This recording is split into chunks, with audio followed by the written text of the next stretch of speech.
And welcome everyone to another exciting adventure of the energy that surrounds us. I'm your host, Michael, and I'll say in full transparency, apologies for starting late tonight.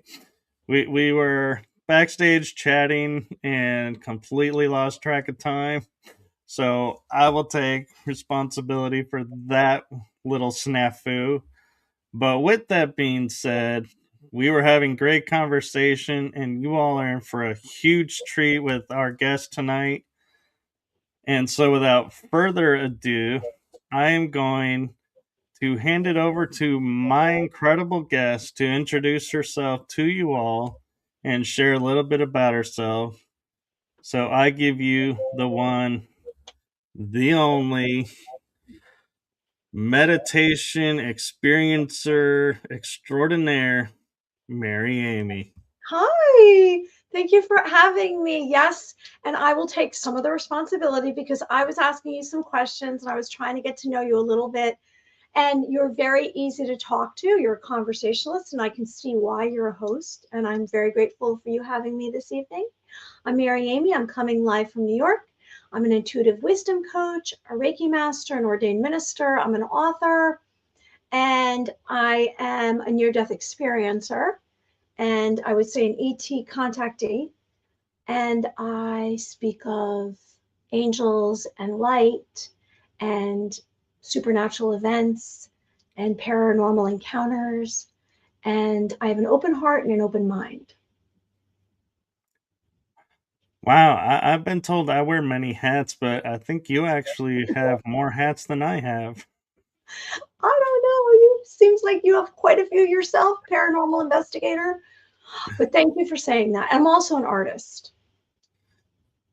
Yeah, and so I'm kind of curious, with having these experiences and these communications with these beings and angels, do you feel like that transfers into your art and is like guiding your art, or do you feel like the art is guiding the communication? I believe that it does help me engage with another part of my imagination because I've had experiences and I can see things in a much more empathic way and compassionate. It does it does aid in my art. I have moments of working on my art and times that I'm doing other projects that are creative. Right now I'm writing my fourth book, and there is going to be some of my art which I can show you because I started doing sketches for it. So it's both. I mean, I love art. Art is I grew up painting at 3. My mom's an artist, so she gave me a watercolor set and paper, and I used to do it by my nightlight when I was 3 years old. I just loved art. Wow, that's incredible to be sitting there watercoloring at 3 years old. I'm thinking at 3, I'm not even sure I could keep everything within a line. Well, I think it's what what your talent is, and I had a natural affinity for art because I was around it. My mother always had an art studio, so I saw it, and yeah, I mean, you probably have your own talents that you were doing at 3, and that transcends to the rest of your life and your passion. So that's mine. That is mine. It's art. I'm like, oh, I'm watching you and your hand saying, "This is mine," and I'm like, "Yes, I'm not trying to take it from you. I promise." I know. But you know what it is that some things, because of I had trauma in my life, and there were situations that I couldn't really be expressive.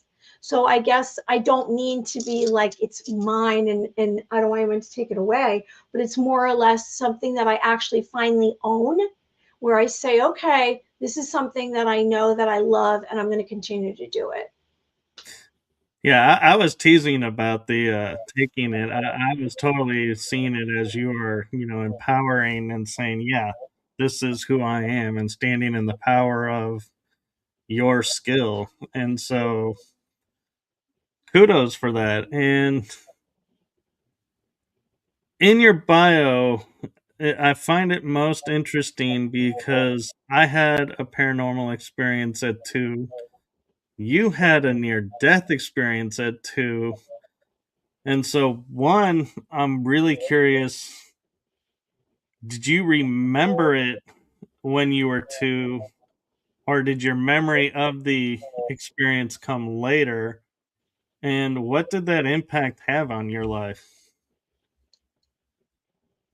It actually created my personality because you're supposed to be protected by your mother until you're 3, and your personality is forming. So it was formed around this event.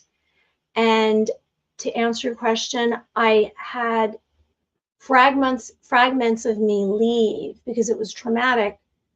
And later I went to a shaman much later who helped me bring back pieces of my soul.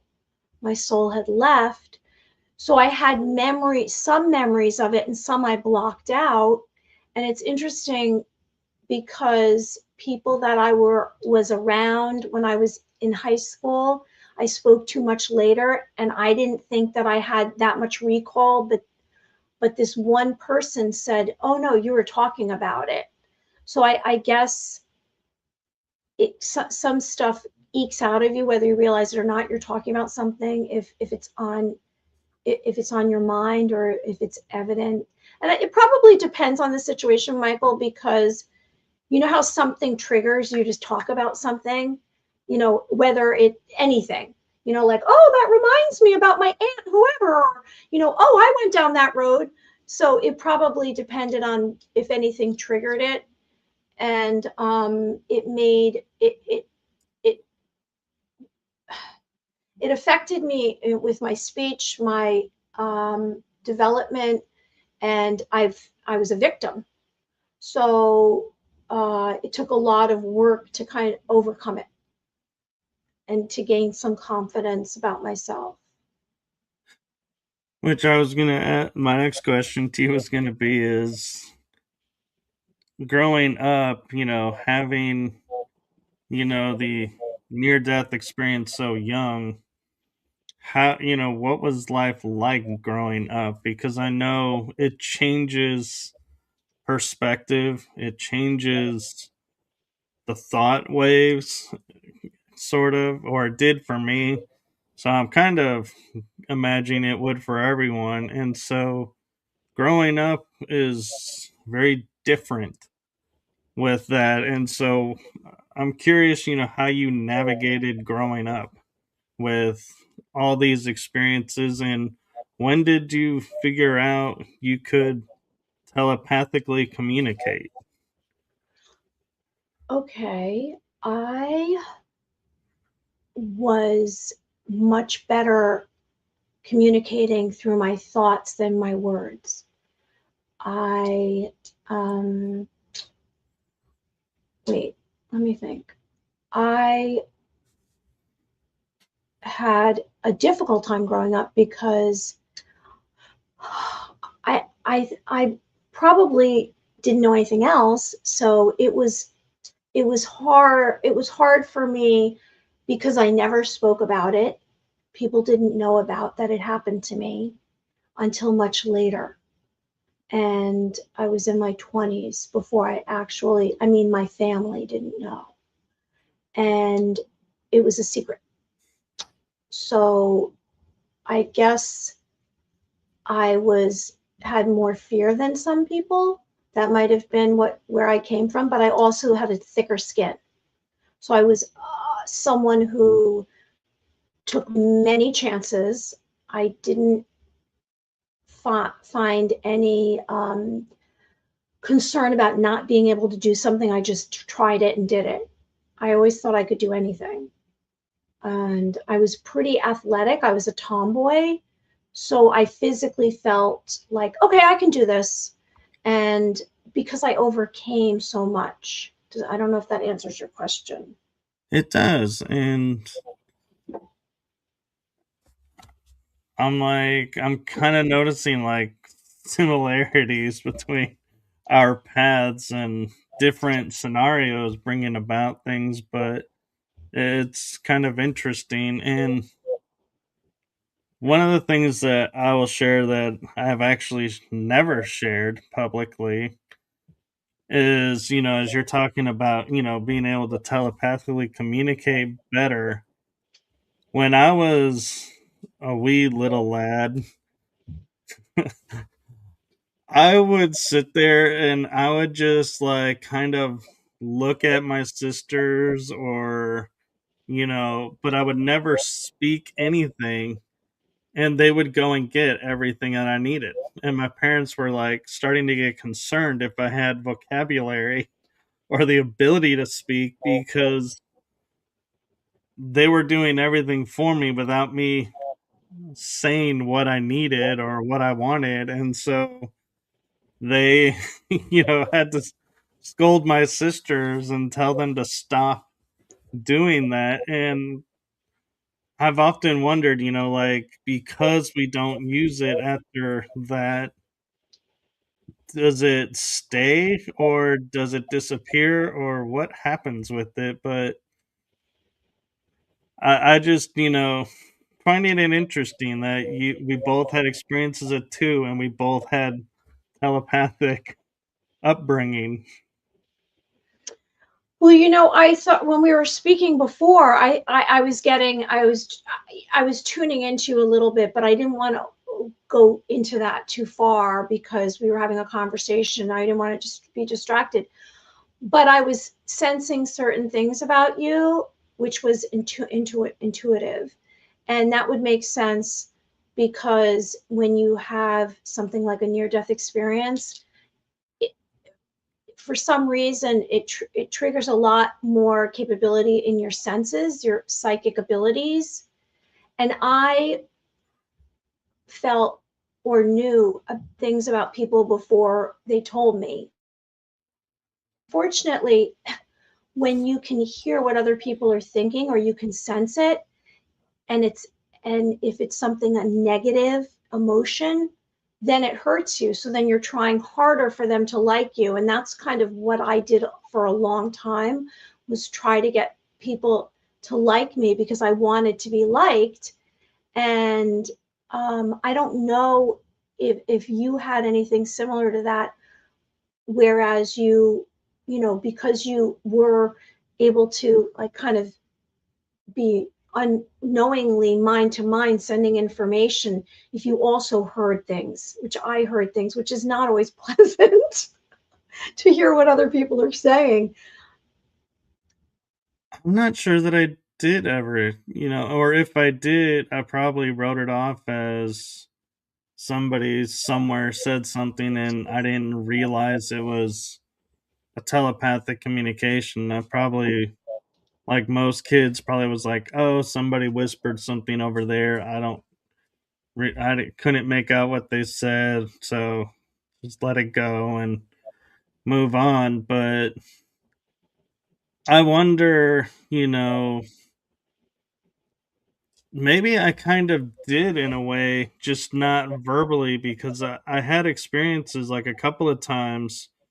A student would be like complaining of a headache or something, and I would go up and I would put my hands on their temples. And then when I took it away, they were like, "Well, my headache's gone." I was like, "Cool." And I was like, "I don't know what I did." I didn't know Reiki at that point, Mm. being like elementary school. And so, maybe that was a uh, telepathic communication that I picked up of, yeah, there's a headache, let's go fix it, versus, oh, hearing someone say, "Man, I have a headache." You're a natural healer. I am, and I have the two M's on my palms, which kind of, I was like, when I saw that, I was like, yeah, I'm kind of not surprised to see M's on my palms, but that was one thing that I'm wondering, as you were growing up and learning these different modalities and stuff, did you take any and you were like, yeah, I'm going to take this because this is so cool and everything. And then you're like, yeah, no, I'm not getting this. And so, yeah, we're not continuing this. Let's go focus on other things that I am able to get. Cause like that was palm reading for me. I took one class and I was like, I just can't for the life of me. I'm like, yeah, there's a line on a hand. What it means, I don't know. What's it called? I don't know. It didn't like register, didn't stick, and so I'm like, yeah, I'm not a palm reader. Sorry. Well, I was drawn to certain modalities and they resonated with me, and that's what I pursued. I already was empathic, and unfortunately I got in over my head because I started doing psychic readings and I really didn't understand energy enough. And when I was open all the time, I just remain open. Some people shut everything down. I just remain open. And I would get negative or dark energies that would try to take me over or attach itself to me.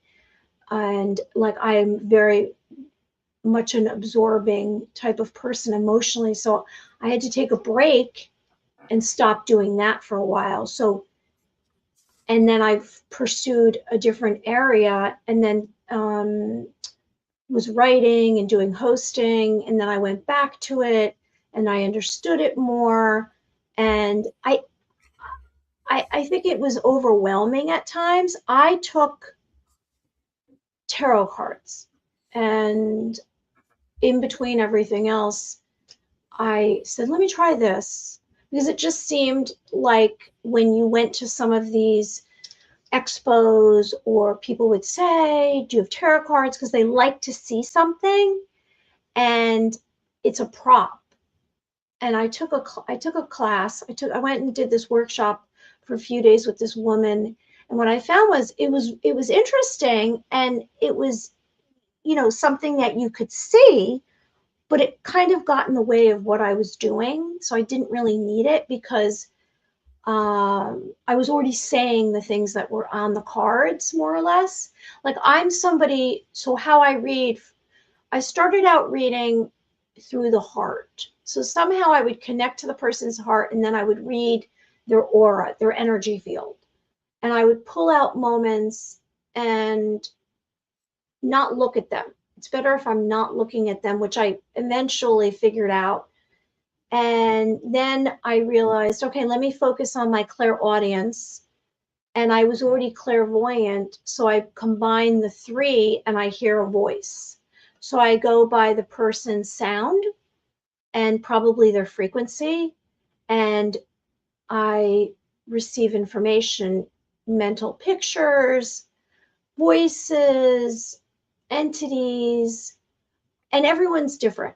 And then I allow people to ask a question. So it's been a learning curve, and it's fun.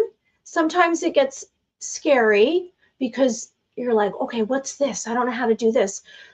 For example, the telepathic abilities came on more powerful after I started getting contact from other entities. So I'll give you a little rundown if you want to hear. Do you want to hear a rundown?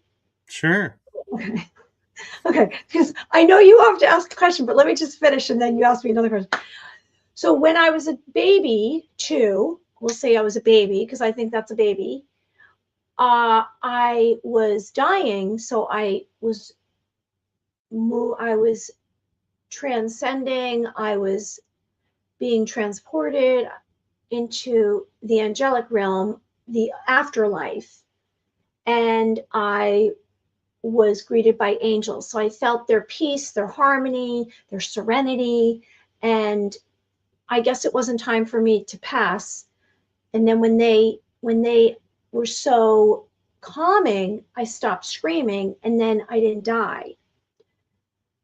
And that was probably what opened everything up for me, although I probably was already empathic, but this just, and then I was more or less intuitive until I started pursuing it in 2013.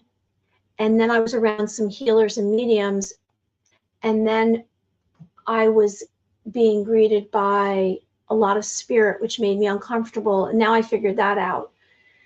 And then it went on to more angels, spirits, demons, witches, which sometimes you wonder, is that really what you're seeing, or is it what they're putting there for you to be scared from?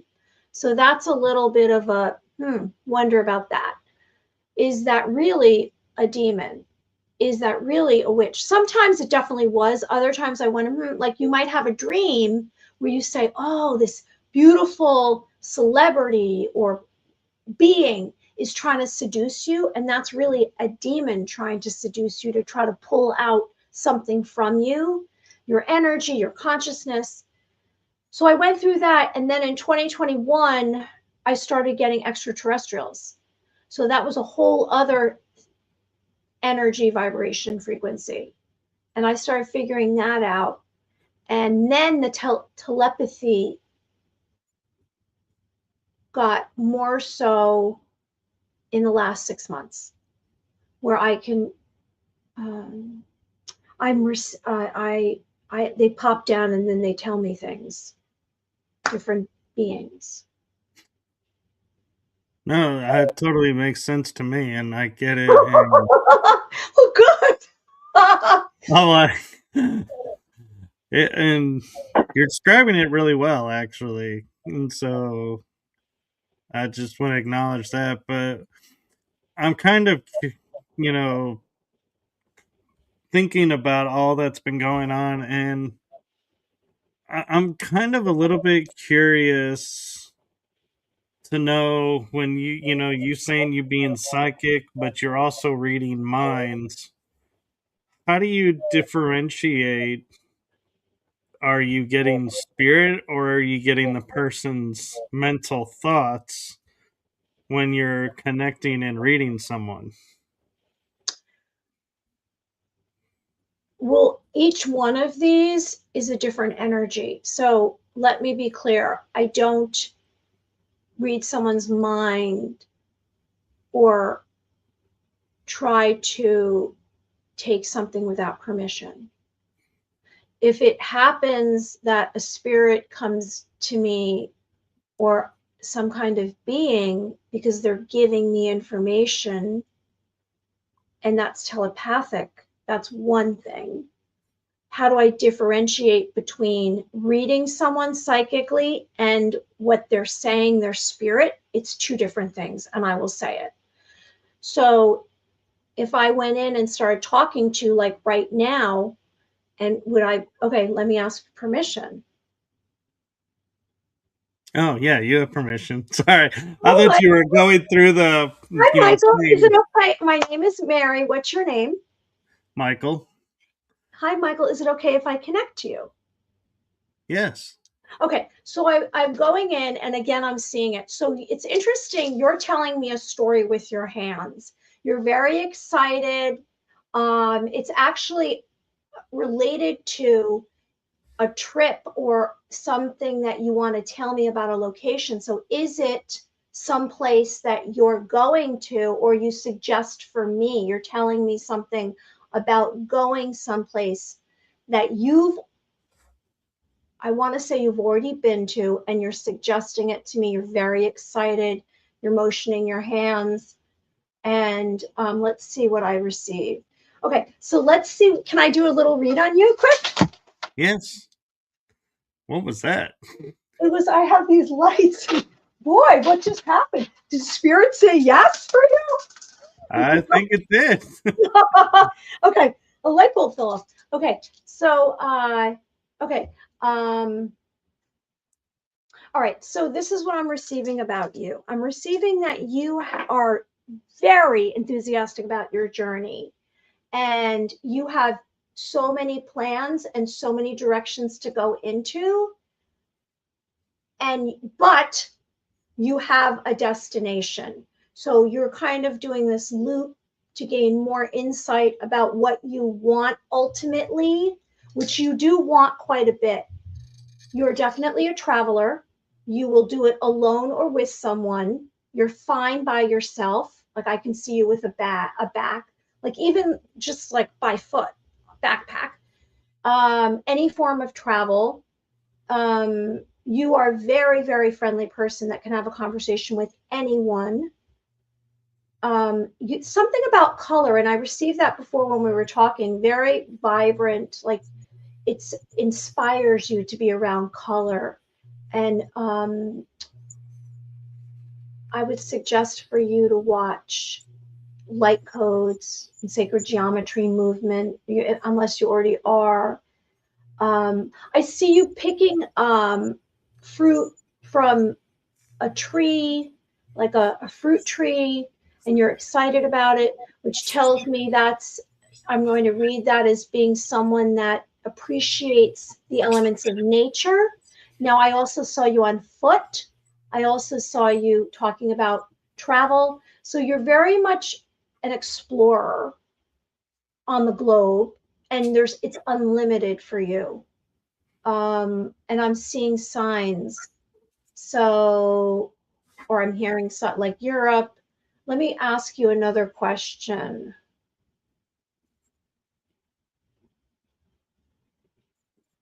So you're actually asking me if I'm receiving any spirit around you, or if there's anything that you want, if I wanted, so I got a female, a woman, and let's see, a woman. And so she has, this woman came through, she has big curls, brown hair. She's pleasant. She's positive. She's a supporter of yours. She's a relative. Okay. I don't know if I should keep going or you ask me more questions. Well, I gotta think about that one. I'm like, do I have a relative that has brown curly hair? It's like big curls. Big curls. There is fangs here and some big brown curls. Like not dark brown. I would say light brown. And she's a supporter of yours. And let me see. Like it's not she's not old enough. She doesn't seem, although it could be her as a younger version. I was going to say not a grandma type. Let me see if I get more information about her, and I'll let you speak. So I won't push it. I'm not pushing. Okay, and what I find interesting is, like you picking up on like traveling, and with my parents when they were here, we would travel a lot of places, and so I have been to Africa, Europe, the Mediterranean, Central America, so I have, traveled in, a lot of places, and Africa and southern France were on my own, and that was quite an experience because it's like that was the first time traveling my own, and so now I've kind of, yeah, like, I'm comfortable to go and travel on my own, or get on the car, have a road trip with friends, and go somewhere. But I've always had that, though, is, if somebody was to say to me, we're going to go, on this road trip, I'm like, cool.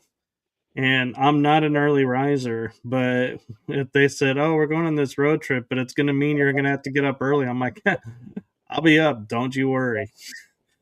And so it's like something switches in me. And so when it comes to, when I get the opportunity to travel, it's like something, like it's excited, and it's like, oh, is it time to go yet? Is it time to go yet? And I have actually been known to And I never told my parents this, but when we would go to visit family and I would drive part of the way with them, I would fall asleep at like 2, 3 in the morning and wake up at 4 to get ready to leave the house at 5 with them to start the journey.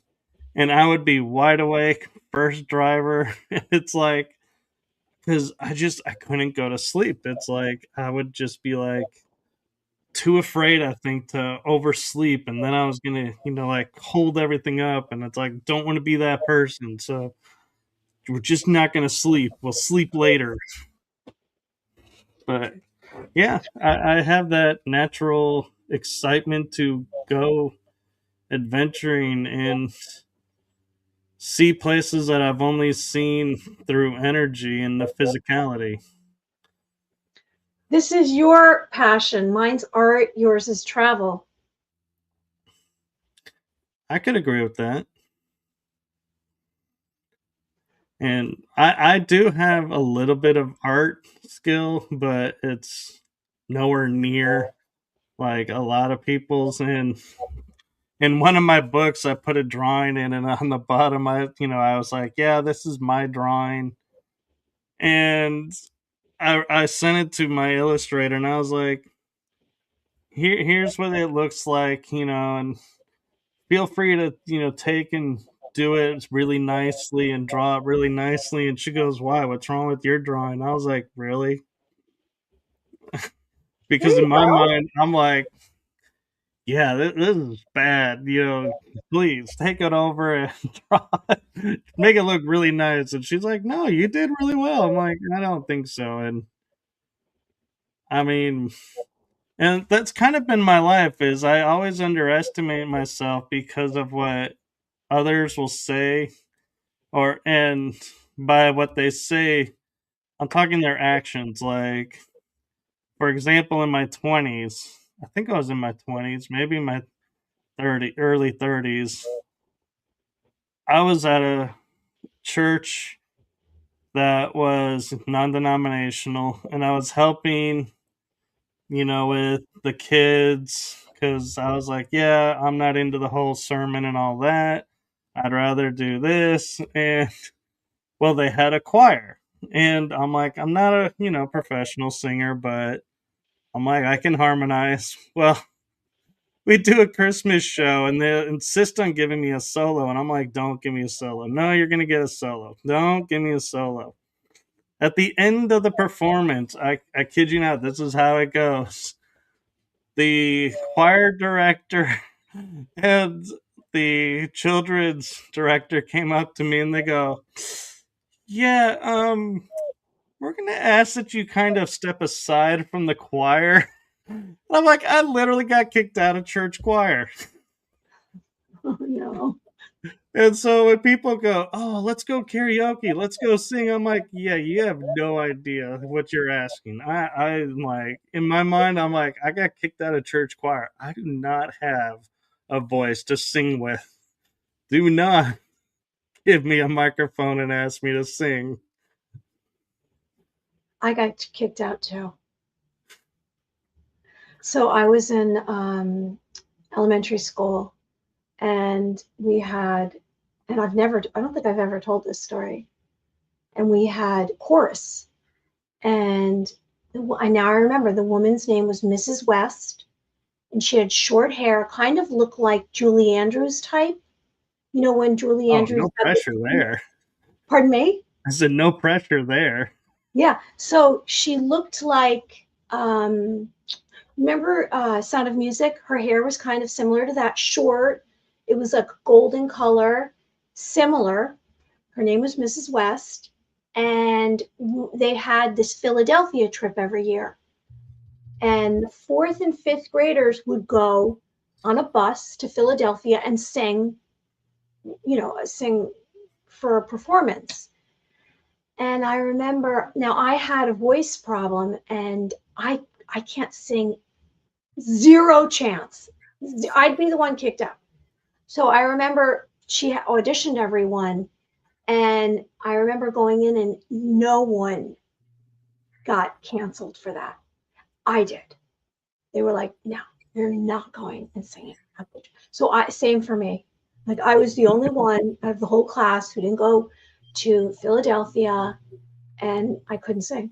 So I get it. Don't ask And karaoke either. I can't sing.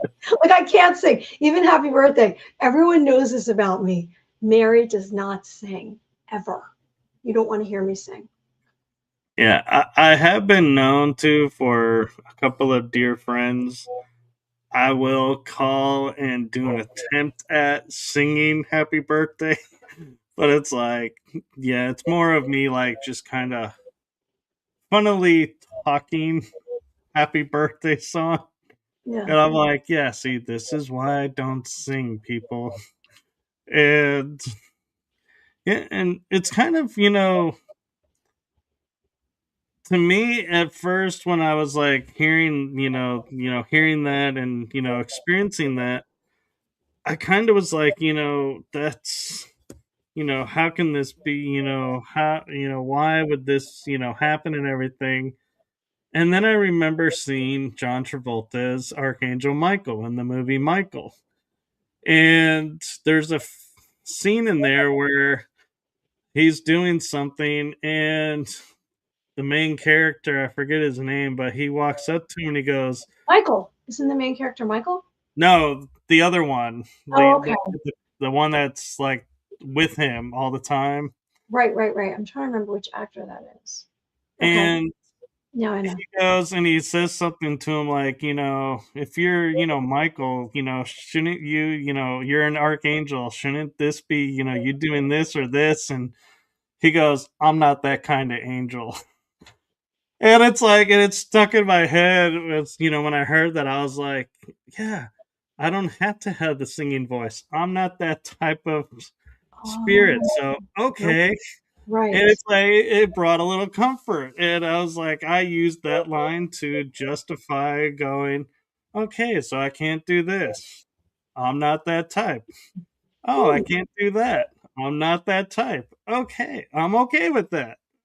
And it kind of helped me, you know, boost myself back up and be like, I don't have to be perfect at that. I don't even have to do that. That's interesting that that's the movie you chose to take a quote from, and that's a positive movie because it's about angels and Right. challenges and overcoming and being someone who is showing kindness and love, and the main character and becomes a better person by the end of the film. Yeah. The other one that you'll probably will say will fit me much better was Robin Hood, Prince of Thieves. And it was Azim when he was talking to Robin, and Robin's talking and saying, I had all these perfect intentions. I had all these perfect everything.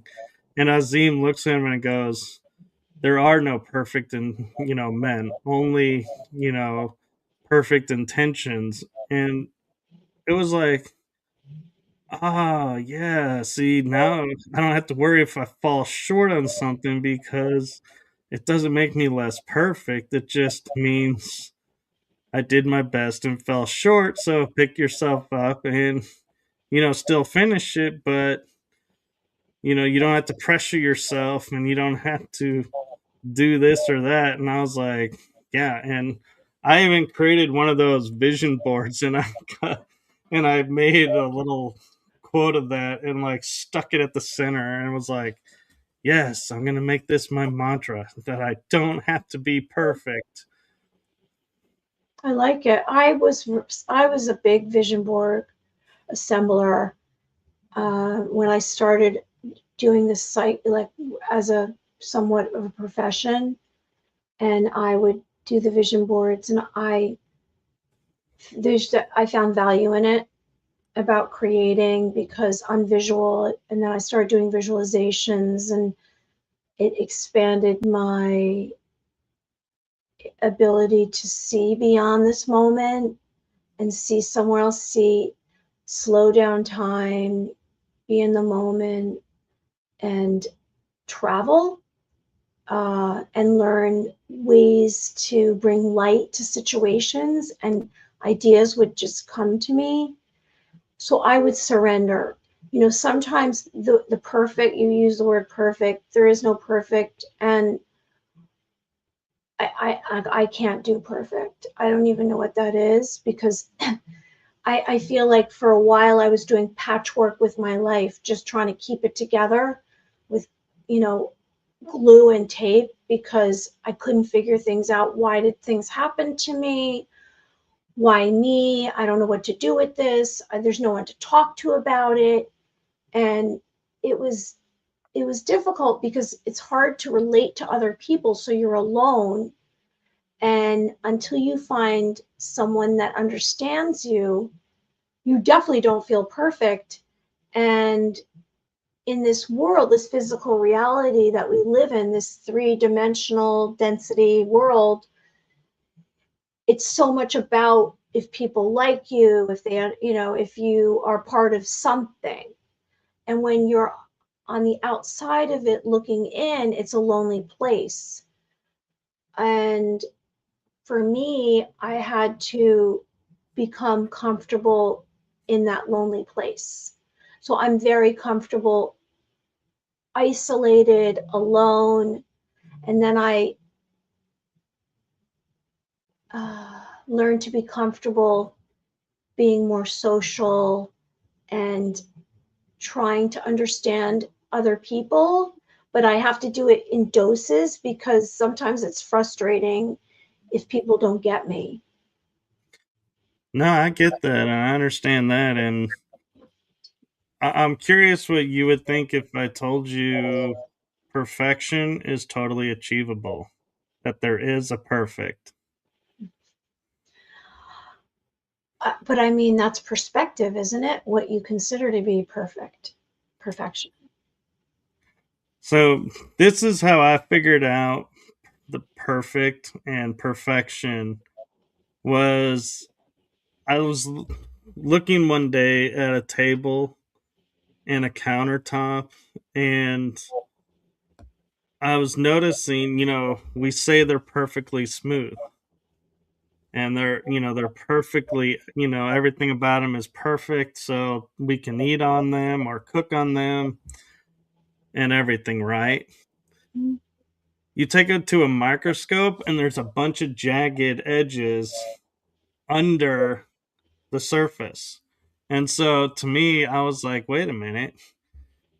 If this is perfectly smooth, how is this jagged?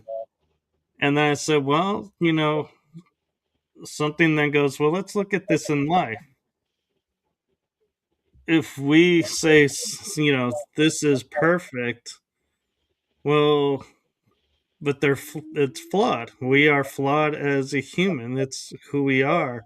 Mm. But then I go, but wait a minute.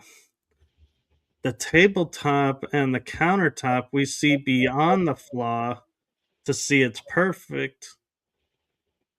What if, and then I was like, all suddenly it's like my mind went blank, and it's like I kind of froze for a second. I was like, oh, if I can see beyond the flaws of the person to who they truly are, I'm seeing the perfect version of them.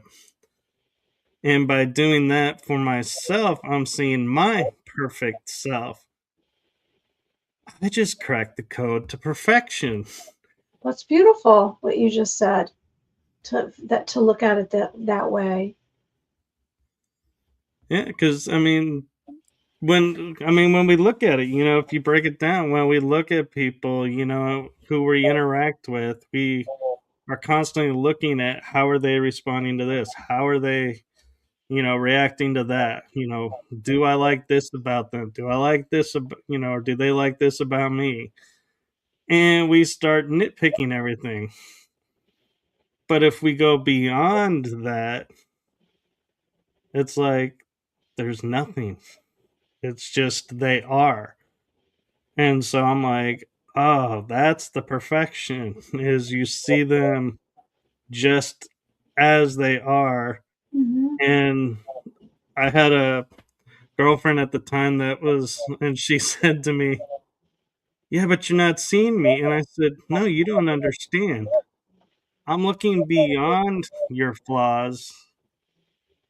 And I know as a boyfriend, I shouldn't say you're flawed, but we all are. I'm sorry.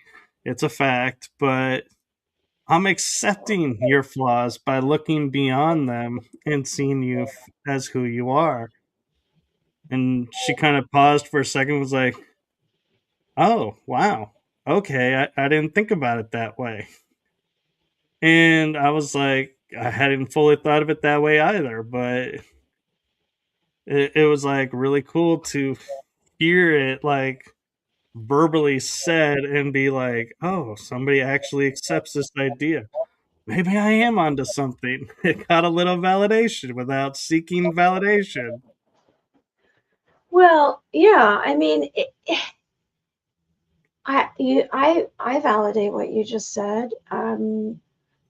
It's interesting though because you can say that about someone else, but they might not be ready to receive it, and they might be blocking hearing that because there's something about them that they are carrying around that is shameful or they don't want to show.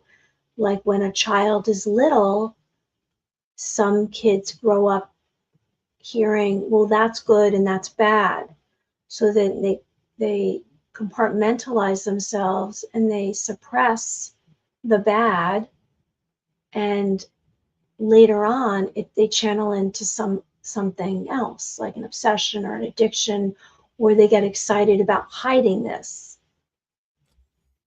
No, I totally agree. And as forthcoming as I would like to say I am, I was kind of talking about this earlier with someone, and I was talking with some friends about it as well. We live in a society where, okay, let's hypothetically take you and I, metaphysical. Okay, if we go into a room where there's metaphysical people, we may go over there because we know it'll be safe to talk over there because they're like-minded, so to speak. So we may take the safe route and go over there. Over on the other side of the room may be like the mainstream thinking people, and it's like, oh, if I go over there, they're gonna they're gonna want to lock me up, they're gonna call me insane, or be like, are you nuts? They're gonna be so judgmental. So we avoid those.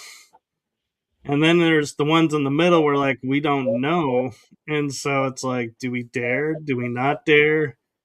And unfortunately, that's the world we grew up in because, and I'm going to say this out of the blanket statement of, I don't know your age, you don't know my age, but when we grew up, you didn't have the communication like we have today. So if we were to say, hey, I see angels, you could pretty much guarantee, yeah, you may be going to get a visit to the hospital and a psychiatrist because No, they're no, paid. no, you're not correct. Oh, you didn't have that? No, I've Oh, never had. I've I, never. I learned growing up. I could not talk about certain things around certain people because Well, it I was didn't talk not. about it. I didn't know. I never had that. I never had that. What you just said. I've never had where people are like, really? Tell me what do you see? That's what I get. What do you see? Tell me.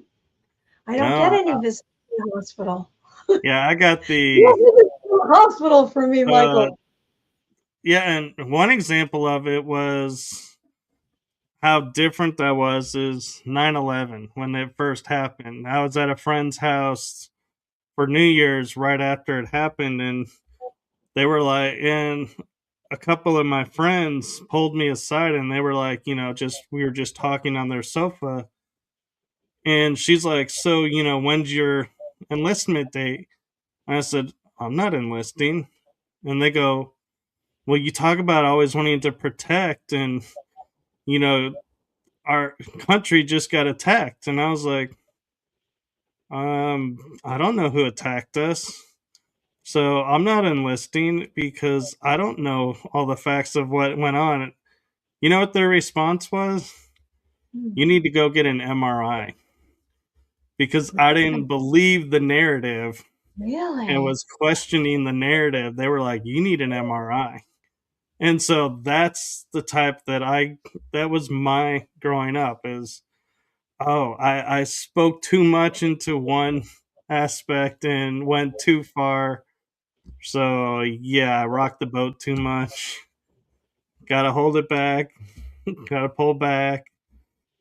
And so yeah, I didn't have a lot of free sharing. It was compartmentalized who I could share with. And it was always I could be more open with our family friends who were more my parents' age than my age. And so now it's like, it's really hard when people are like coming up to me and they're like, oh, so you can do this, this, and this. And it's like, yeah, it's like I still had a little hesitation because I'm like, where's this going? What are you wanting? Where are you going with it? Because it's like I still have a little bit of that protective shell of, yeah, we are in a more open environment now, but still not quite there. So I still got to keep myself a little bit safe. And so don't openly share everything. And so that was my upbringing. I did not share any of this, what I saw or felt or knew for years. I was in my own little daydream. It wasn't until in the last probably 11 years that I started being more forthright with what I believe. And I did get some side comments that I heard, but not directly. People did not directly shoot me down. And at first, I can say that made me sad and uncomfortable. But um, it was like I don't have time for this. I can't worry what other people think. So I pretty much gave up on pleasing everyone. So I did too compartmentalize. I didn't realize I was doing it, and I believe that the world is cracking open, and more of what we know will be mainstream and considered possible because more people are talking about it, and everything with technology is happening so quickly. That's part of it. People are saying, wait, what's going on here? Because there's a lot of change coming fast. So it's lifting up the ground, and people are noticing. They're noticing something's different. So then when they're noticing something's different, then they'll say, wait, maybe that is a real thing. I'm going to reconsider that. And I mean, there probably will be some people that don't want to try to figure it out because they're very comfortable where they are, and they're scared of change. It is, but eventually everyone's going to have to move with the direction that the world is going, because otherwise they're left behind.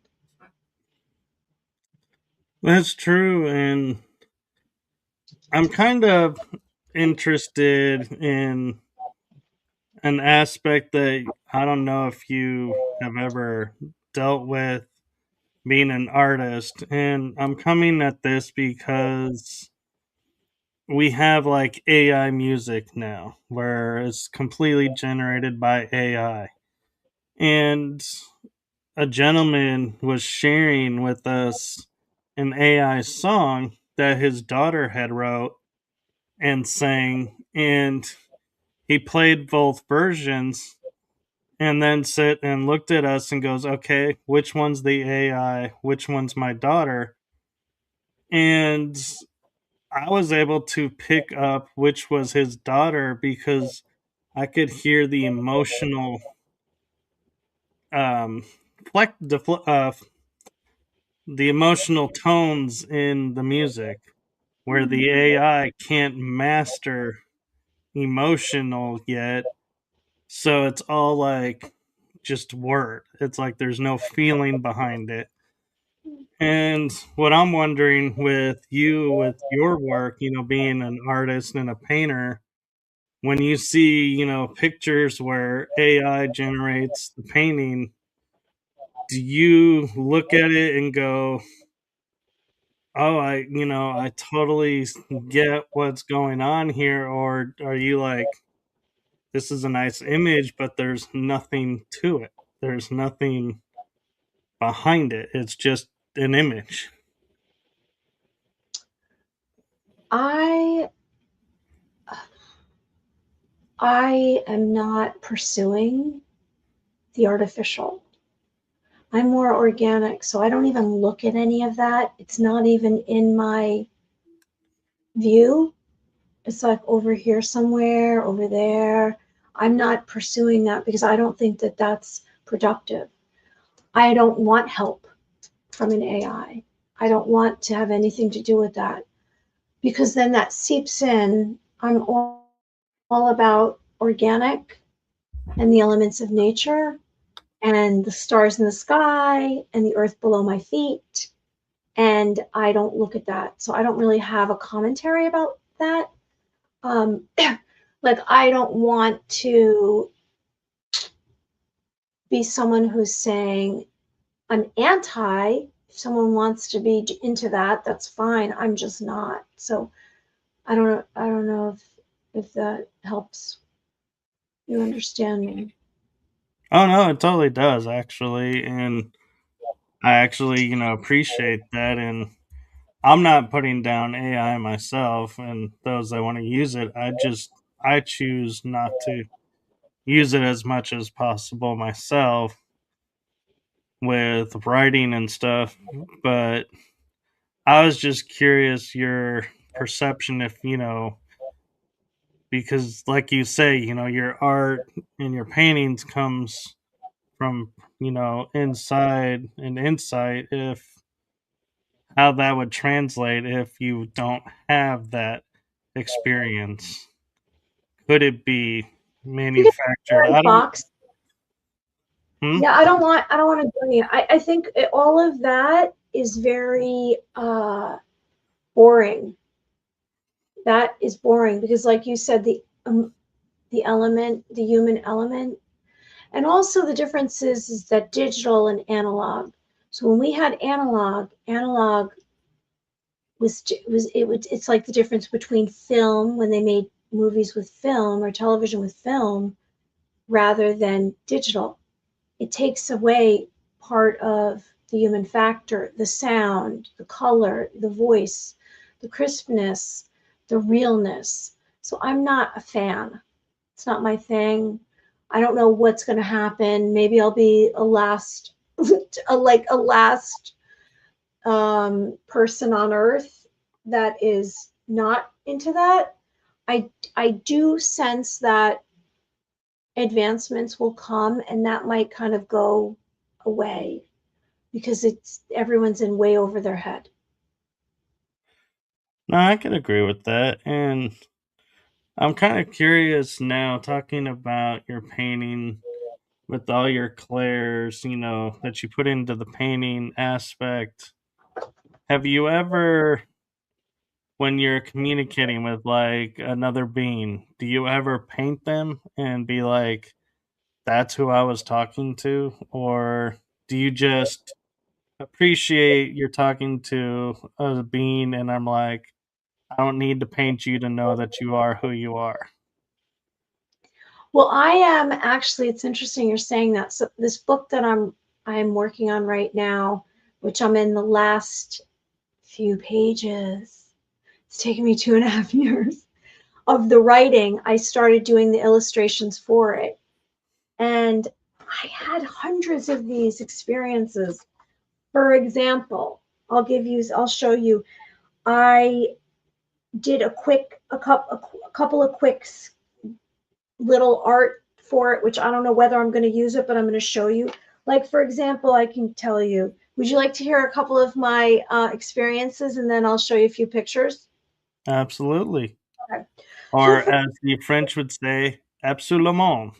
Okay. So for example, I'm going to tell you, I categorized what happened to me, and I wrote it all down because I had originally done a dream journal. I don't know if I have it around here. I think you had it on the display of the show, of the format for the show. So I started writing down my dreams 2014. So by 2021, I started getting experiences with extraterrestrials, and I would get what I call a download, which would come more or less, it felt like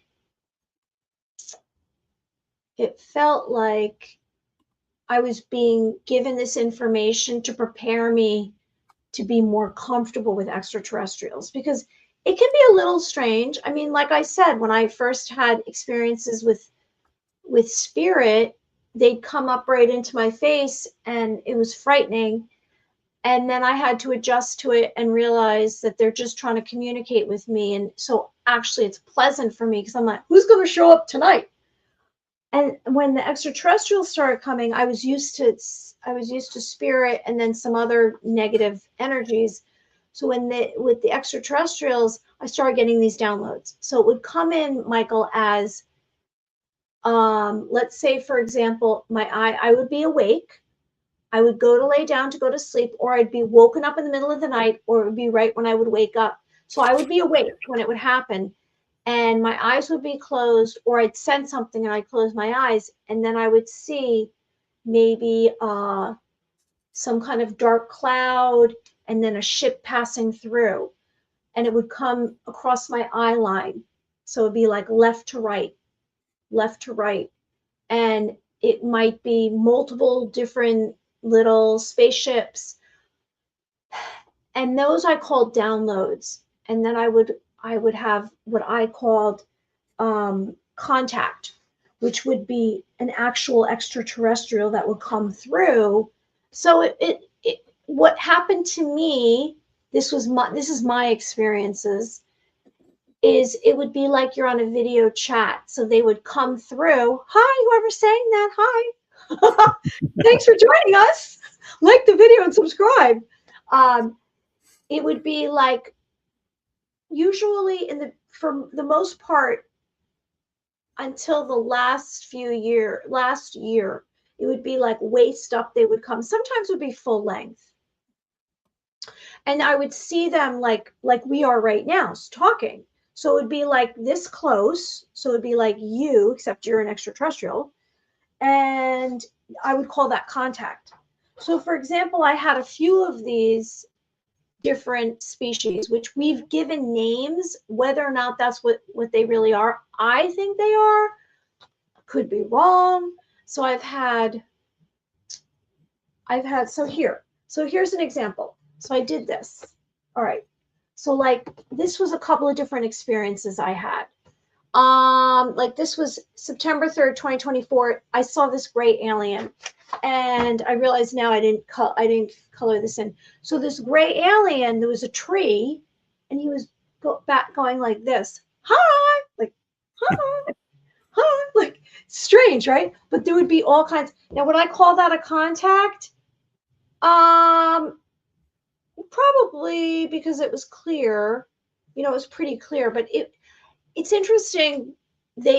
You think they all are clones of each other, but they have their own distinct facial, like some of their eyes might be bigger than another guy's, and there's also different species of grays. This was an experience I had where in between every dream or every vision I had was this red geometric shape, which was very strange. It was like planted in between to show me. Sometimes it came through as a remote view, And this happened to me maybe 2 or 3 times, where I had these geometric shapes that broke it up. I'd have a remote view of a location. Now, wasn't asking for it. It just happened. So I'm taken somewhere to be shown something. And then this, when you said, wait, what did you asked me a question about extraterrestrials. So like, these are very primitive. Like, I have to go back to the experience and really do. This was a quick sketch one morning. Like, this is an Arcturian. I had this one Arcturian who's my friend now. He came once a year for 3 years, and then finally I understood what he was saying to me, and then I wrote it all down, and I'm having it in my book. I had one gray that came 5 times, but for the most part, it's a different guy each time. And yeah, so each of them, Michael, has a different energy. Like, the extraterrestrials have a different energy. So, like, for example, I have had more recently, instead of extraterrestrials showing up, I've had views of spacecrafts coming. So I believe they're coming, and I've been told they're coming. So they're literally physically going to be shown to us. So people can't be like, that's not real. That's not real. It's not real. Because it's real. Actually, I have a funny story for you about that.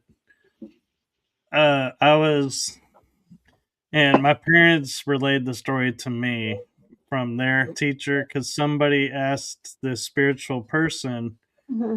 you know, how are we going to get the whole world to see this and acknowledge this? And I summarized the story as to go like this. So you have a room that's in this building, and there's 15 people in the building. 5 people are dead set aliens, UFOs, all of that. Hogwash doesn't exist. They go outside, nothing's there. They go home. 5 people are skeptic. So they go outside and they're like, there's something fuzzy, something just out of focus. I can't quite make it out, but let's say like 3 of them will say, it's my mind playing tricks on me. So they leave. 2 are like, it's just, something, feels like there's something there. I ought to stick around because I feel like there's a reason this is going on. And then the 5 other people are like, hey, look, there's a UFO. And look, there's someone coming out to say hello and having this great experience. And the whole point of the story is your experience will be based on your filters. So if your filter is UFOs don't exist, you will never see a UFO parked in front of your house on your lawn, because your mind will make it disappear because it can't exist. You don't believe it to exist. And so that's, when I hear, people saying, oh, we need the whole world to wake up, I'm like, oh, no, we don't, because that's never going to happen, because you do have some people that are dead set, and so more power to them for being that way. And those of us who are ready will see and will experience and go on. And so that's a fun little way that they told me that helps relate to people why you can go into buildings and you can have a group of people and everyone will have different experiences seeing the same thing. It's like, yeah, because of their filters. However, yes, I agree with you if it happens once. But if the people go to bed and then they wake up and it happens again, because when I started having these experiences, I said, okay, was that real? Like, was that real? After the first time it happened, I said, that wasn't real. And then it happened another time and another time. And then it was going on years, it was happening. People can say that if they don't see it again. But when they come, they're going to come and they're going to stay. Now they're already here. It's just they're not showing themselves to everyone because some species shapeshift, some don't want to be seen. And also, it's about being ready. And if people aren't ready, then they're not ready. And that's completely, entirely up to them. If they want to pretend it's not real. But like I say, just because you're not looking at it, it doesn't mean it doesn't exist. So, like, yes, there's going to be filters, but then there's going to be something that's there. Like, here's this gemstone, and everyone's going to see the gemstone because it's going to go day after day after day after day. And then they're like, oh my God, it really is there. Did you see, there's a TV show, I don't want to name it, and this alien virus or ET virus hit the whole planet. And at first, the woman who's the main character was like, that's not real. And she left. But then after day after day, it's like, oh my God, this really happened.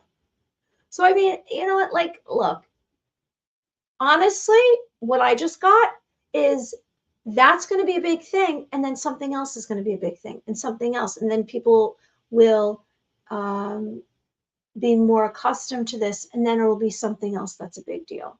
When it does happen across the planet for more than 1 second, we're going to unify instead of being against each other. We're going to love each other because that's where it has to go. It has to go to love. Eventually, it's going to go to love.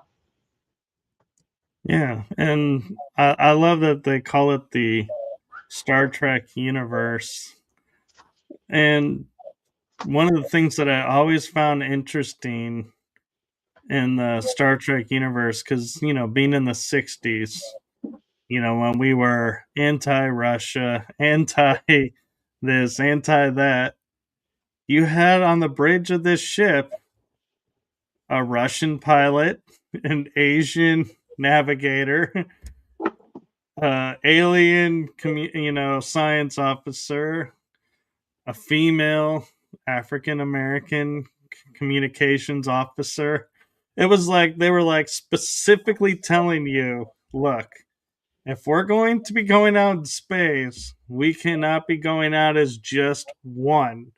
We have to have women, we have to have men, has to be all the nations or none of the nations. It's like we are an all going forward, or you're going to get left behind. And there were groups of people that were left behind that are like, nope, we're not going into space. So what did they do? They worked for the space agency on the planet and never went into space. And they there was a funny adage with Star Trek. I don't know if you're really into Star Trek, but the doctor was, an anti-space. He was like, it's super dangerous to be in space. You could die so easily in space. And the captain's like, we operate in space, right? And he goes, well, my wife, and this comes from the movie, and the movie, I think, really spells out Bones as a character, where his persona comes from, because they never really clarified it in the show. They always were like, oh, Bones this or Bones that, and you think, oh, because he's the doctor. So in the movie, they made a funny quip of where he's talking to the captain and he goes, well, my wife got everything in the divorce but my bones. And so he's like, well, bones. That makes We're sense. going into space. And he's like, yeah. And he goes, look at how pretty that is. And look how cool that looks. And he goes, oh, don't tell me how beautiful it is. One crack in that, seal, and we're all going to be vaporized and, this or that. And he's like, and the captain turns his head and goes, oh, this is going to be fun. He's like, oh boy. But yeah, I mean, it was so interesting to see the perspectives of, everything, pushing the envelope and pushing people to see beyond borders. But at the same time, everybody had their borders, because when you would hear them say, "Yeah, I'm from Earth," well, they'd be like, "Well, what part?" "Oh, I was from this part or that part." So we hadn't gotten rid of borders, but we unified as one still. I just spoke to that woman. So she knew you as a child. So she's in your kitchen talking to you. Because first you were talking to me about coloring, sorry. And I said, because you said to me, "Oh, why don't you show me how you do, like you want me to show you how to do some art." And then you're sitting at a table in your kitchen like you're a little boy, and the woman's in the kitchen with you, and you're sitting at the table eating. So it was she's from when you're a child. I just got that. That could be my mom. Could be your mom, because it's your kitchen. I'll have to see a picture of your mom. I'm not good with names. I get personalities, I get messages. The main thing I got to work on. I'm not good with names really. Like, that's not my thing. Like, I'll remember someone's face. I don't remember their name unless I see it visually. If they write down their name, so that's what I'll probably have to say. "All right, spirit, write down your name." No, it's because you got me thinking, as a kid, I was like, because she was a lot older when she transitioned. And so I spent more years with her then than the early years, because some of that I was still too young to remember. But I remember seeing photos where she would have the big curls, because it was the 60s, Yeah. 70s. That Right. was the hair style of the time. And I do think I remember seeing that she had light brown hair. Interesting. If I saw a picture of her, because that's interesting. Maybe. I don't know. She's around. She wanted to tell me something, tell you. Huh. Hmm. Interesting. It's an adventure for me too. Well, we did open the door, so there is that to be said for that too. Yeah. I'm sorry, I didn't mean to interrupt you, but I just couldn't, I didn't want to lose what it was, because I just had to interrupt. Sorry. Oh no, you were fine. I was pretty much done with it. You actually saved me from rambling on a little bit more. Stop. No, but I want to point out something interesting that you mentioned earlier. You tried to read me, and you were able to get a little bit of this or that. And I'm going to acknowledge the fact that I've had several people try, and they always are blocked. You Hmm. are the first person, I think, that has spoken with me on show and was saying, "Oh, I did a quick scan read, and this is what I was getting," and actually was permitted through the barriers, so to speak. Because one of them said, "Oh, I tried to read you to do this or this, and you had like a tornado around you, where you were like spinning dishes in inside it, to where I couldn't see through. It's like I wasn't able to penetrate." And I was like, interesting. And another guest said, "Oh, I tried to see, but there were all these colors around you, and these symbols, and symbols I had never seen before." And so when you like said, "Oh, I did this quick read of you, and this is what I'm getting," I was like, my mind was like sitting there for a second going, how did she get through? That's really interesting that she got through where others haven't been able to get through. Fabulous. But I did see colors, remember? Because I said I Yeah. saw colors. So that I did initially see that. And So I don't know. I mean, maybe because I'm not a threat. I don't know, or I don't know. I don't really. Yeah, I don't know. Um, Well, you're very open. You're very. Um, it's so. I'm going to get a couple more things. You're heroic. You are someone who it was like I want to say a fireman type of personality about being brave. Um, like in danger, you would be more concerned about someone else than yourself. I know that. Um, and okay, so there's something else I want to tell you that I saw early on when we were talking, when you were speaking in the very beginning, even before I said I'm going to read you. And we were in the angelic discussion, the angelic realm. And I more recently intentionally for good intention, and I ask Archangel Michael and Archangel Gabriel and Archangel Ariel and Archangel Raphael, like to bring strength. And I think that's because they have so much courage and they're messengers and warriors. I saw this over you. I saw this red winged angel, and I was like, I've never seen that before. So I don't know what that was. I'll have to investigate that.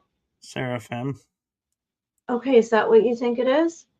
Seraphim are usually red. They're either depicted as red or covered in eyeballs. Right. I know the eyeballs.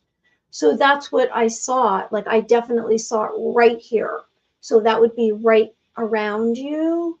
This so I have to look into that and send you a little breakdown of what that means.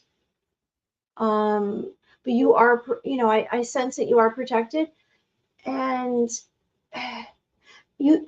And when we first were talking, it might have been our discussion before we came live. You were talking about doors and portals, and so I also see you opening many doors and closing them. Whether you've gone in through the door and you're just taking a peek and then closing it, but I see you opening and closing many doors, and those doors are portals to other dimensions, right? And that's where the color comes in. We spoke about the color, and because I've seen other realms where I've more recently been traveling, because it seems like for me I absorb. So if I come in contact with someone that has achieved something or had a certain experience, then for some reason I start to get that experience happening to me. And you have probably moved through more dimensions than you realize because of your work as a paranormal investigator. Probably as paranormal investigator and the fact that I astral travel at night. Okay, there you go. That's why. Okay, that's what I see too. That makes sense. So I'm astral traveling too. Interesting. Like a lot of different. It's not easy to describe, but like let's say you have. Let's say so. For me, what's happening now is it would be like if this was a shape and it's moving, and then you're seeing all the different angles possible, and there's also light going through it. That's what's happening for me. I don't know if that's happening for you, where you're seeing dimension. It almost isn't the right word. It's like all the aspects of a place, a location, an object, a thing. No, actually, that makes total sense for me, and it really does. And so, I mean, this is part of the fun of growing up with this is it's like, yeah, I understand, how, people are describing and what they're referring to, where other people are like, how? How are you understanding? It's like there's a kind of understanding because I've grown up with it, that it's through it, that it's like, yeah, I mean, I may not understand verbatim what you're saying, but I can understand what you're trying to, say. In other words, it's like I get the vision of what you're seeing, and I struggle to describe a lot of times what I see. And so I think that's why I'm able to relate and pick it up, is because it's like, yeah, I can see what you're seeing. Remember when we were in math class growing up, or if you were in art class and they did 3-point perspective, 5-point perspective, where all the lines went across? That's what I'm trying to say. Right. So that's what I'm seeing now. All the lines that exist that we don't see, like the imaginary lines or the way everything connects. That's what I'm trying. Does that make more sense? It does. And yeah, and I know, yeah, I know the verbiage and everything. And I have been enjoying talking with you so much that I just realized we're at an hour and a half. Okay. And I know you're in New York, and so you are like an hour even ahead of me, and so it's getting late. And I don't, I want to keep talking, but I also want to respect that, I'm sure you have things to do tomorrow, and you can't be like dead to the world tomorrow to, Appreciate you. the conversation. This has been so much fun. I was a little nervous. I'm a showgirl. The show must go on, and so I get nervous, and then when I'm on, it's all fine. Yes, and I'm the same way actually, except being a dude. But uh, that was supposed to be funny. But yeah, Can I just plug? So here's my book. yes, I was going to offer you time to talk about your books. Okay, so I'm gonna just grab one of my dream journals. Wait, one sec, one sec. I'm just gonna grab one so you could see it. If I have it. Do I have it? I like the lights that you have in the background. You like my what? The lights in the Oh, background. I don't know where my dream journals are. I never know where those are. So it's a blue book. So if you would like a dream journal, you can find it on Amazon, My Dream Journal. I should have stacks of my books everywhere. And it has room for 10. It has room for 100 passages, 100 days of your dreams.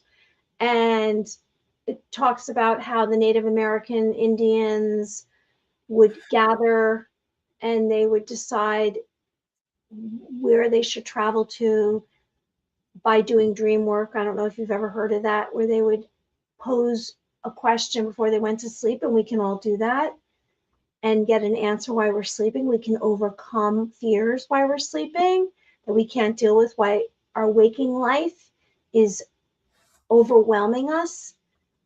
And I was always running in my dreams. And I was probably running because I had these near-death experiences, I'm guessing. And finally, I said to myself, tonight I'm going to sleep and I'm not going to run. And I did that. And I didn't run, and everything seemed to shift in my life. So that's a suggestion that I have for you. Quickly, this is a children's book. It's Earthly and the Gemstones. And I have hundreds of gemstones. Earthly goes on a journey and he collects these gemstones, each representing a different virtue. He starts out with gold coin. I did not illustrate this. I had someone professionally illustrate it. And then I also have a book when I was not owning up to Mary Amy, Blue Butterfly. And it just gives you prophecies. Like, this is some of my art, prophecies to bringing light into your life, which I believe we should, visualizing or cracking open that beautiful glowing light that you have in your heart. This is my art. And my fourth book is going to be coming out, which I'm not going to share the title yet, but I will let you know. Hi! Oh, that's so nice. That's very nice. Thank you so much, fearlessly phoenixing. And thank you. And you can go to my website, marrymeofficial.com, and find out about me. Yes, and before we go, I do have, as you were so kind to bring a message for me, I have a message for you. And I will say from my heart and the heart of my shows to you, thank you for what you're doing for humanity. Thank you for doing the art, telling your story, sharing your authentic self, and being authentically you. Thank you. The world needs more of that, in my opinion. So thank you. I appreciate that. That's very nice that you said that. It's very nice. I need validation. I mean, I'm doing things, but I'm on a mission. I'm on a mission, and I'm just going to keep going till I get to the other, to get to my destination. Then I'll have another mission. Yes, and I want to point out too, how I mentioned synchronicity. I have a friend in Canada who has a book about a gnome king Oh, and how he guided her to get gemstones, and she does gemstone readings.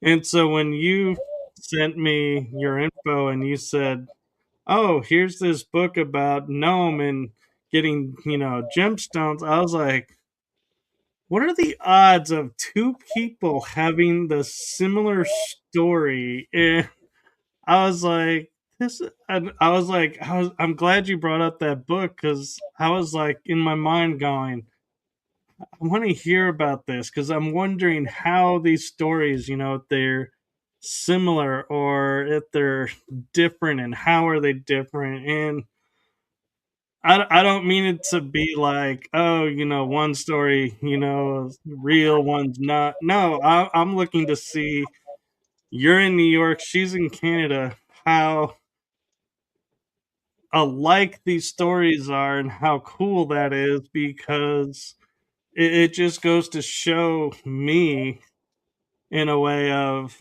here, you don't call him the Gnome King, but here's a gnome that's, earthly, yeah, earth S gnome, earthly spirit gnome. He's from the earth, and he gets his wings at the end of the story, and he's real an angel. So he's a universe. I yeah, came up with it in 1999, and I came up with this story in my head, and I created these little pouches, which I interviewed with the flagship store of FAO Schwartz in New York City. And I went and met the CEO, and he purchased 300 of these, and I had them made, and they had the gemstones. And oh, well, thank you so much.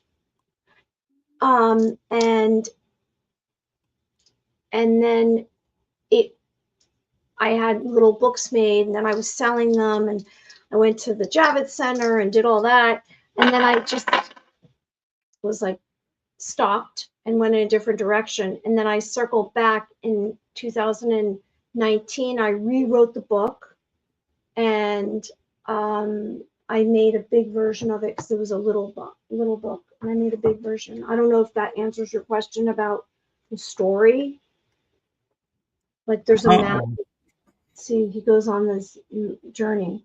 You're like an earthly. You're going on your journey, traveling. yeah, and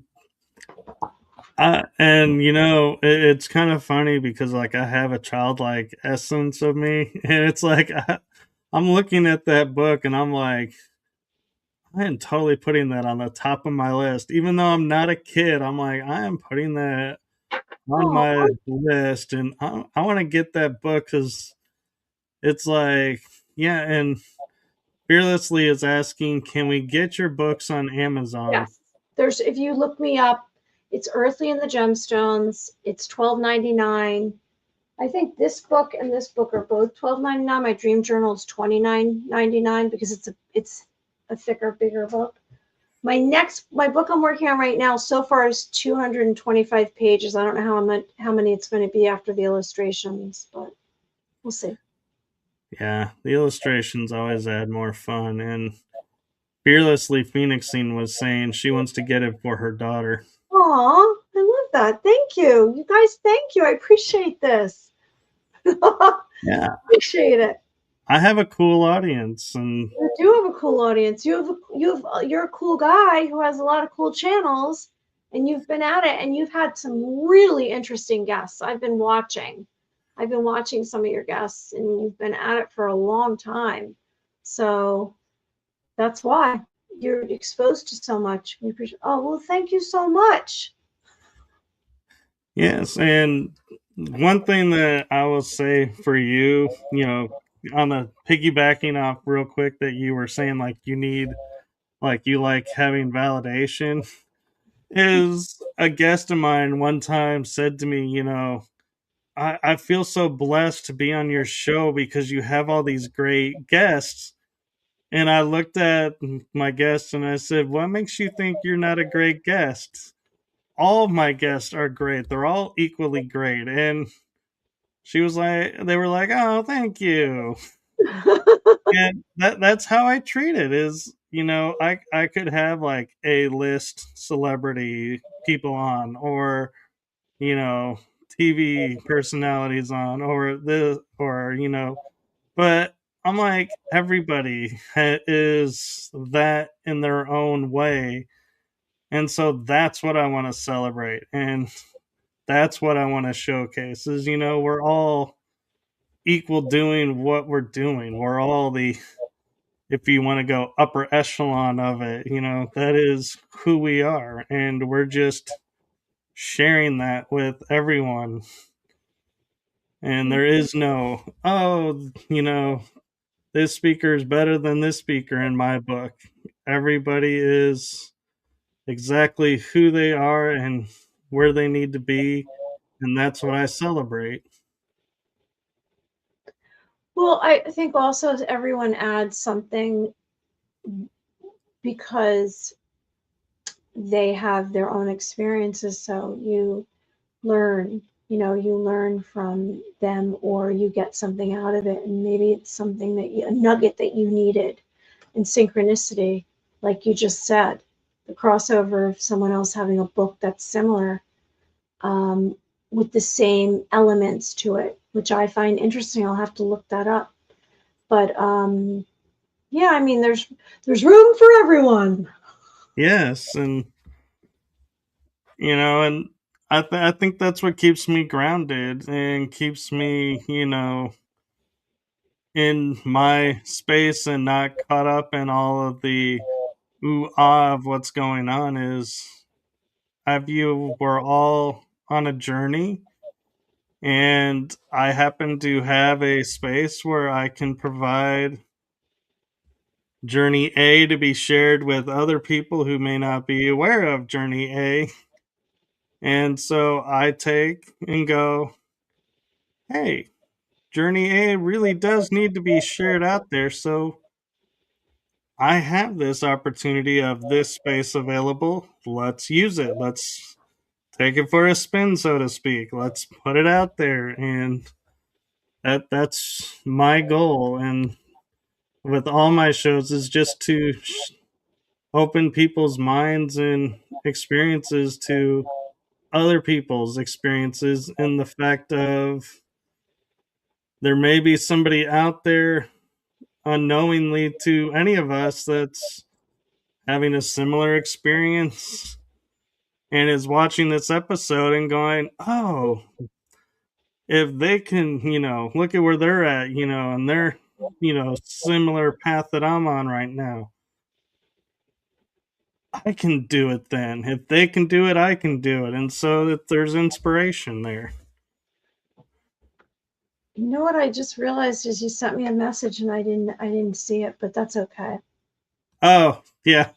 I You meant to sent say it you sent before it we to me like started. an hour and a half ago. Because Yeah. that's okay. I don't know. It didn't. Yeah, it's okay. I guess I can. I could have put it on here, but that's okay. Well, I can always send you the episode if you want to upload it on your end. Yeah. I don't know if it's gonna let me do this now, but we'll see. Did it let me do it? No, maybe not. Yeah, I don't know. It's too. We're at the very end now. Yeah. We're at the very end. Although somebody did tell me if you start it late, it'll still grab the whole thing. And so I don't know. But Yeah, I'm gonna put it on right now and then see. Yeah, it'll grab the whole thing. I don't know if it's gonna let me. Yeah, there you go. Let's see if it does it. well, I know sometimes it might blink you out for a second because it needs to cycle that you give the permissions. Uh-huh. So if you do it and you disappear, we'll wait for you to come back. Okay, well, you know what? I'm doing it right now. Can you there you go. That's Oh, interesting. Yeah, no, I think it's gonna cycle on there, you're right. It'll yeah. just go out. That's good. Perfect. Um, What's going to be kind of funny though is now that we're getting ready to say goodbye, your audience will start flooding in and be like, "Hey, are we in time to catch this?" yeah. You know, it's great. It's great that all these channels allow you to add your show up on all these platforms. I think it's amazing. Yeah, and like we, like I said, if when we end this and you go and look at your channel and for some reason it's like, oh, we got 8 minutes, I can send you the full episode. I download every episode just so I don't lose it, and I have a file. Hopefully, I try Yeah. to keep them on dual drive, so if one goes bad I still have others, and Uh, I can Oh, I see. So I have, okay, so let's see who a couple people I know. Hi everyone, are you still there? So I see Fearlessly, because now I see comments. Sorry guys, I didn't see any of this. I totally want it for my daughter. I appreciate you. You both are very nice. And then we um, have Alexandra Morel. Hello. I see KG, who looks great. Oh, they see us. Jason, good evening to everyone. You guys are so sweet. It was very nice meeting everybody tonight. Hey, yeah. hey, um, hey. Well, this was lovely. I really appreciate you having me on, Michael. This was very nice.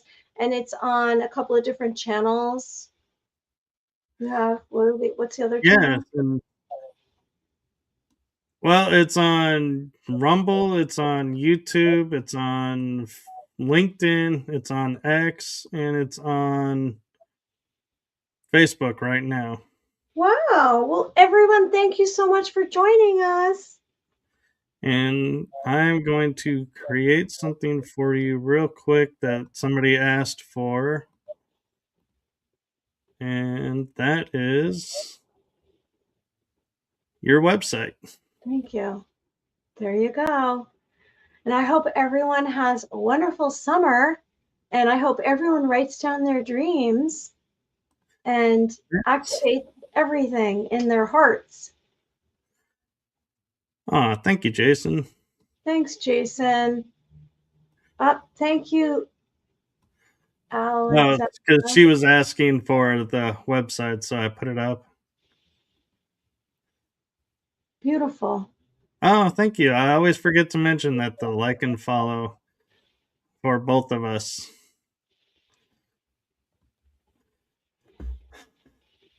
Well, since oh,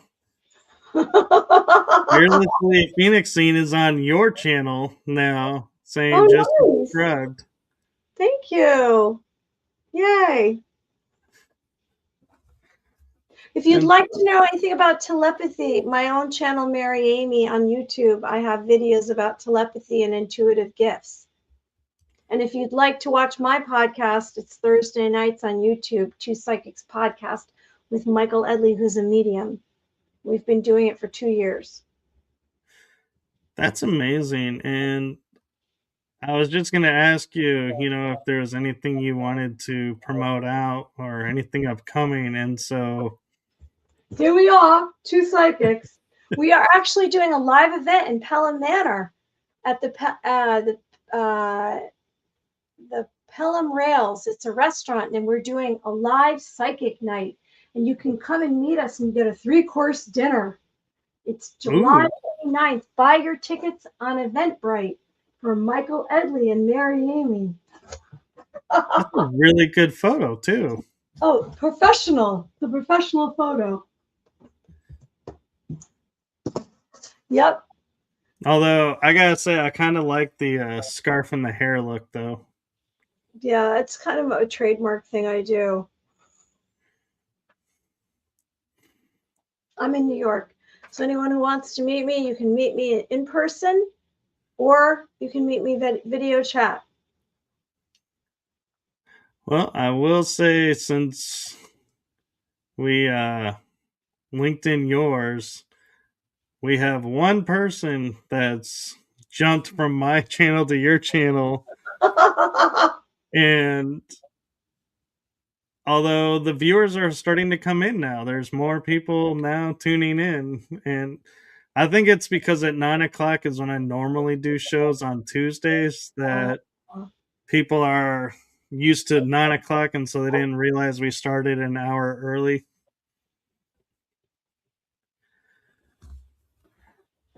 Are you single, Alexandra Morel? No. I am not putting that up. Sorry, I didn't mean to interrupt. What?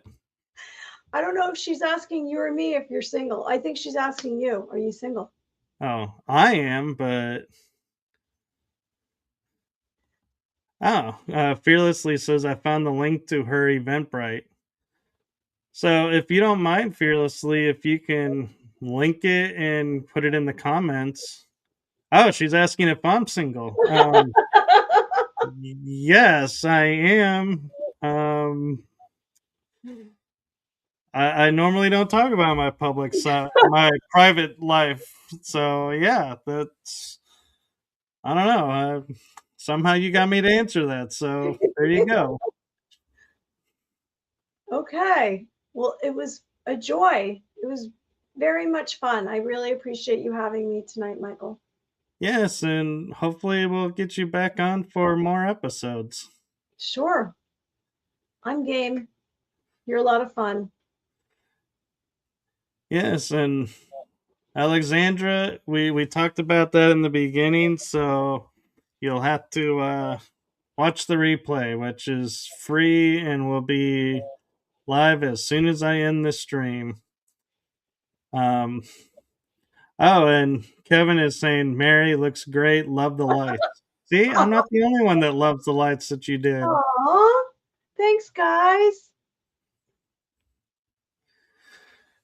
And so, yes, and thank you so much for sharing your story and everything with us. And keep doing your art, because the art that you showed us, I was like, wow, that almost looks like what I would expect to see in an art gallery. Really? Yeah. I have lots of paintings. Here, I'll just show before we go. I'll just show you. Like, for example, this is I did a lot of art that was using different mediums. Like, I cut this out of magazines, but then I made this because I said I was going to have a tidal wave hit me, and but I think it was a life change. I was going through a life change. This is when I was doing vision boards, like we were speaking of, and so I made this painting. This was 2016. Something like that. But I have a lot of paintings. I used to do wall murals. The next house I have, I'm going to cover it with wall murals. Thank you, everyone. Really? Yeah. So, we're real quick, if you don't mind, real quick answering, where do you get the inspiration to your art?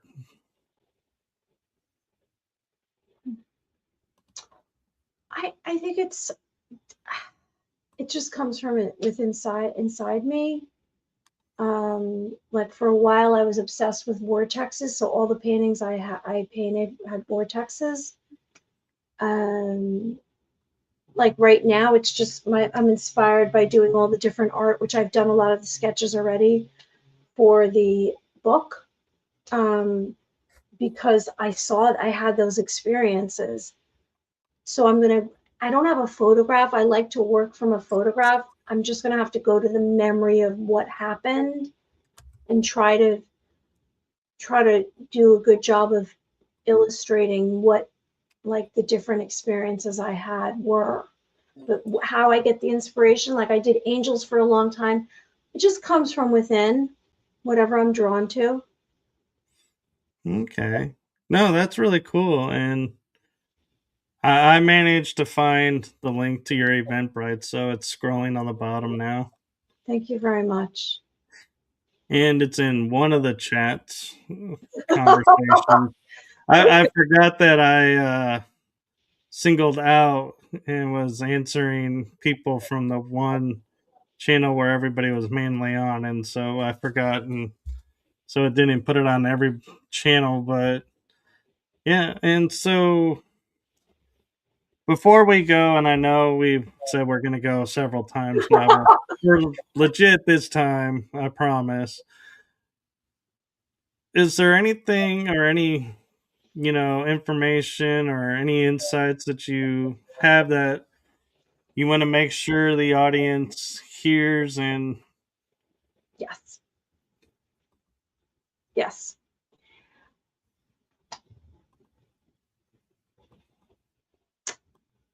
I'd like everyone to remember that we are all connected and we're all actually friends with each other. We just have amnesia. And if you come from the heart, which how you do that, you let out a breath. You relax your physical body. You put your weight in your bottom, the base of your spine. You ground yourself. Imagine your feet going down into the earth. You relax your body. You tune into your heart and you ask your heart, how am I feeling? So you get a one-word answer. Now, maybe it's not going to happen the first time you try it, but you tune into your heart. So you're making a heart contact. So if I say that to myself right now, how am I feeling? I'll say, actually enthusiastic. Now, whatever I hear or receive, I embrace, I accept. Because as soon as you start embracing, accepting yourself, everything will be clearer. You'll feel more confident and you'll start to connect to everything out here and everything within you. So I'd like to make that suggestion. I'd also like to say, love is the most important aspect of the whole world. We're all seeking love. We all want love, whether we realize it or not. And to try to send love to as many people as you can in your life and have forgiveness to anyone that you feel or sense that hurt you. And that will open up another door for you. no, that's beautiful, and thank you for that. And so, as promised, I'm going to say good night, everyone. It's been a wonderful show. Thank you so much, Mary, for Thank coming you. on. And to everyone in the chat room, thank you for your comments and participation. And I will be back tomorrow night with another show. And do follow Mary's channel because there's a lot of great information there. She is a great source, inspiring source, and so do like, subscribe, and follow along because you never know when she may make an appearance again. So, Yeah, exactly. I'll be back. Maybe. well, scheduling wise, I will do my best to make it happen, but that all too depends on your schedule. So I'm not gonna say yes, we're bringing you back next month, and if you're traveling, it's like nope. And Whatever's meant so to be. exactly. So thank you, everyone. Thank you. Thank you, and good night, everyone. Love to everyone. Sending you love. Bye-bye.